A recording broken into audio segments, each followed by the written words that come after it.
Bom, nosso assunto é a reforma da Previdência. A semana será decisiva na CCJ do Senado com a possível apresentação do relatório. E mais uma vez, atendendo a Jovem Pan nesse começo de semana, está conosco a senadora pelo MDB, Simone Tebet, que preside a Comissão de Constituição e Justiça do Senado. Tudo bem, senadora? Bom dia, obrigado sempre pela atenção e pela gentileza. Bom dia a todos os ouvintes da Jovem Pan, bom dia Vera, Tiago e Bruno. É um prazer mais uma vez falar com vocês. Nós é que agradecemos. Senadora, a expectativa quarta-feira, a apresentação do relatório do senador Tasso Gereissati, de que maneira que esse relatório vai ser apresentado? O senador Tasso Gereissati já leu o relatório, nós demos vista automática coletiva e na quarta-feira começamos a discussão e votação na CCJ. Pelo regimento, qualquer senador pode apresentar voto em separado, então nós vamos começar um pouco mais cedo a sessão, vamos estabelecer um prazo razoável para a leitura desses votos, vai depender de quantos votos terão, a princípio com certeza, e a partir daí começam as discussões. Qualquer senador, independente de fazer parte da comissão, pode participar do debate, normalmente um prazo de 10 minutos para se manifestar, e isso provavelmente por conta disso vai tarde adentro, e encerrada a discussão nós vamos para voto. Normalmente o voto de uma PEC ele é simbólico na CCJ, mas qualquer parlamentar pode pedir verificação, consequentemente nós abrimos o painel que em 3, 4 minutos nós teremos o resultado. Vera Magalhães. Senadora, bom dia. O relatório do senador Tasso fez poucas mudanças ao texto, algumas supressões que acabam resultando na perda de poucos bilhões aí de reais, mas as principais mudanças vão ficar para a PEC paralela. Eu queria saber da senhora se já existe um acordo para a tramitação dessa PEC, se a senhora acha que ela vai ficar por muito tempo dormitando ali nos escaninhos do Senado. Na realidade, as alterações do relatório dão mais ou menos um impacto de 3 bilhões por ano. Em 10 anos seriam 30 bilhões dentro de uma PEC de quase 1 trilhão. Isso realmente é irrisório perto da justiça dessas alterações, especialmente no caso BPC, né, para permanecer como são as regras atuais, e pensão por morte. Em relação à PEC paralela, é importante lembrar que ela ainda não existe. O que o senador fez no seu relatório foi fazer sugestões. Ele, em tendo recebido centenas de emendas, ele destacou algumas e disse, olha, essas realmente são emendas importantes e se houver interesse dos parlamentares, poderia ser tramitada numa PEC paralela, numa outra emenda, projeto de emenda constitucional, para não prejudicar o calendário do texto principal. Então, no plenário, e apenas no plenário, não agora, quando aprovarmos em segundo turno o texto principal, é que pode haver uma apresentação, também entre a primeira e a segunda também daria, uma apresentação de uma PEC, um projeto de emenda constitucional com essas alterações, que tem todo o trâmite da principal. Só que por serem temas que já foram debatidos em audiências públicas, na realidade, quando vai para a CCJ, não precisa ficar 30 dias. O relatório pode achar que em menos de 10 dias tem condições de dar o seu relatório. Então, ela acaba sendo um pouco mais rápida do que a principal por essa razão. E até onde eu sei, há um acordo com o presidente da Câmara de que se essa PEC paralela for aprovada no Senado, teria uma tramitação também célere na Câmara, em função de estar se pensando em incluir na PEC paralela os estados e municípios.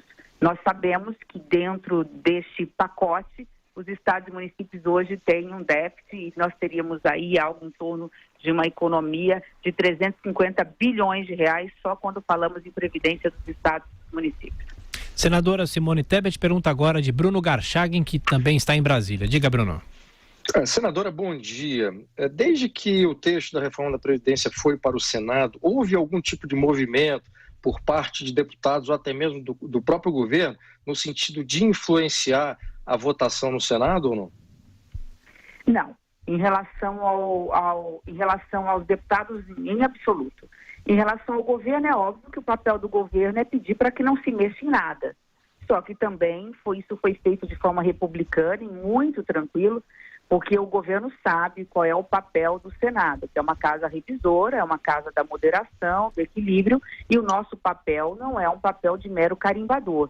Tanto é verdade que o relator fez essas alterações e sugeriu outras numa possível PEC paralela. O que nós percebemos, e sim, acredito que tenha influenciado talvez o relatório, foi a sensação por parte de colegas, e a sensação que eu também tenho, eu acho que isso passou também pela cabeça do relator, de que a inclusão automática de estados e municípios na PEC paralela dificilmente passaria na Câmara, uma vez que a Câmara já havia rejeitado essa ideia. Daí porque a sugestão do senador Tasso no seu voto é de que a PEC paralela inclua estados e municípios, mas no seguinte sentido: os estados e municípios, se quiserem a reforma nacional, a reforma aprovada pelo Congresso Nacional e não qualquer outra, ou seja, não pode discutir mérito, poderá fazê-lo em 180 dias, dependendo apenas de uma lei ordinária, que é muito mais fácil de ser aprovada nos estados. E acho que foi o grande pulo do gato aí, e de forma muito inteligente, o relator estabeleceu o seguinte: os estados que aprovarem essa reforma, automaticamente, essa reforma já valerá para todos os municípios desse estado, a não ser que o prefeito mande um projeto para a Câmara dizendo, olha, eu não quero a reforma. Então, acho que foi muito inteligente, mas, repetindo, é uma sugestão do relator que vai virar uma PEC paralela ou não após a aprovação do texto principal. Senadora, deve chegar essa semana, no mais tardar na próxima, ao Senado, a indicação do deputado Eduardo Bolsonaro para a Embaixada do Brasil em Washington. Ele esteve em Washington na semana passada com o presidente Donald Trump, que por sua vez já concedeu o agreement. Eu pergunto duas coisas: se essa tramitação pode atrapalhar a Previdência, e eu acho que a senhora já respondeu a isso, mas também se essa precipitação de ir a Washington antes mesmo do Senado ser consultado a respeito não mostra uma certa falta de respeito com a casa que tem que chancelar o futuro embaixador. Olha, realmente eu já me pronunciei mais uma vez em relação a essa questão. Acho que foi um erro estratégico, um erro político do presidente ter indicado o seu filho, mas já está na mesa, né? Essa é uma questão, é uma carta que já está na mesa. Vai depender de cada parlamentar e seus juízos de valor. Eu não faço parte da Comissão de Relações Exteriores. A informação que eu tenho é que é uma votação, nesse momento, pelo menos até hoje, muito apertada. Não dá para saber ainda o resultado. Mas no plenário, nós não podemos esquecer que, embora sim, a sua pergunta atrapalha, né? Quer dizer, essa precipitação, ou seja, foi uma precipitação, eu acredito que tenha sido uma precipitação, mas, independente disso, nós não podemos esquecer que a aprovação de um nome de embaixador no Brasil, ela se dá por um quórum simples. Basta a maioria dos senadores estarem presentes em plenário, a maioria mais um dos presentes dizendo sim já é suficiente para aprovar o nome de embaixador. Eu disse isso até para o senador Flávio, quando foi conversar comigo. Eu falei que, acima de tudo, mais do que nunca, a sabatina vai ser essencial para a avaliação desse resultado. Quer dizer, por ser filho do presidente, por toda essa situação, é óbvio que ele vai ser mais cobrado. Os senadores quererão ter certeza absoluta que ele está preparado para o cargo. Senadora, a respeito da relação do atual governo Jair Bolsonaro com o Congresso, obviamente na perspectiva de quem está lá, de uma senadora, um ponto característico, singular desse governo é que ele não tem, ao contrário de presidentes anteriores, uma relação mais direta de intervir a todo momento na pauta. Isso tem sido, por um lado, elogiado, por outro lado, criticado. Eu queria saber, do ponto de vista do Senado e da relação do governo Jair Bolsonaro com o Senado, qual é o ponto positivo desse tipo de relação que existe e o ponto negativo? Acima de tudo, o ponto positivo é entender que o legislativo é um poder autônomo e independente. Né? Dentro dessa relação, numa democracia de 3 poderes, é fundamental essa autonomia e essa independência do legislativo em relação ao executivo, principalmente tendo o Brasil um texto constitucional onde o poder do executivo ele é muito grande, ele sempre dá a palavra final em tudo. Nós aprovamos um projeto, o presidente tem poder de veto, por mais que a gente possa derrubar o veto, nós precisamos de um quórum muito qualificado e daí por diante, né? Agora, é óbvio que o governo não pode mostrar em nenhum momento insegurança, incerteza ou dar a sensação de que não sabe o que quer. Então, naquilo que é a pauta, que eu diria assim, que é a pauta corriqueira do Congresso, isso é positivo. No momento de crise como o nosso, em que nós precisamos votar reformas, nós precisamos avançar principalmente na pauta econômica, aí é fundamental que a firmeza do governo naquilo que quer. Em relação à reforma da Previdência, nós aprovamos a reforma da Previdência na Câmara e agora estamos indo para uma tramitação no Senado, sem muita certeza do posicionamento do presidente, a não ser da equipe econômica. Em relação à reforma tributária, esta sim eu acho que até agora é um ponto negativo por uma situação. E eu estive com o ministro Paulo Guedes por 2 vezes e tratei dessa questão.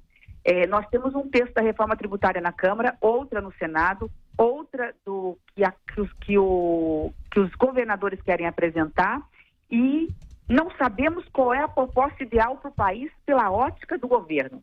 Não se faz reforma tributária sem termos o esqueleto, ou seja, a base vinda de quem conhece números e quem vai administrar esses números, que é o governo federal. Então, quando eu estive com o ministro Paulo Guedes, eu, assim, modestamente, quem sou eu, mas disse, olha, ministro, intervenha no momento mais rápido possível para pelo menos sinalizar qual é a reforma que o governo acha que o país precisa. A partir daí, obviamente, o Congresso tem autonomia para, com base nesse texto base, trabalhar e fazer as emendas necessárias. Então, não sei se eu respondi a tua pergunta, mas é uma pergunta que depende do contexto, do momento, né? Mas, sem dúvida nenhuma, tem momentos que o governo precisa mostrar exatamente o que quer, qual é o seu projeto de país e quais são os projetos estratégicos para o futuro do Brasil. Ok, senadora Simone Tebet, presidente da CCJ. Aliás, o Bruno quer complementar, Bruno, por favor. Desculpa, só perguntar a respeito da conversa que a senadora teve com o ministro Paulo Guedes. Qual é a justificativa para essa demora do governo de apresentar a proposta? Muito rapidamente. O ministro Paulo Guedes, eu acho que de todos os ministros, é o que entrou menos político e que hoje tem mais jogo de cintura e percebeu como que é a política numa democracia, né? Que não vem de cima para baixo. E isso é louvável, tem que reconhecer. E ele me passou isso. Olha, o Congresso é soberano e o Congresso que tem que ter a palavra final.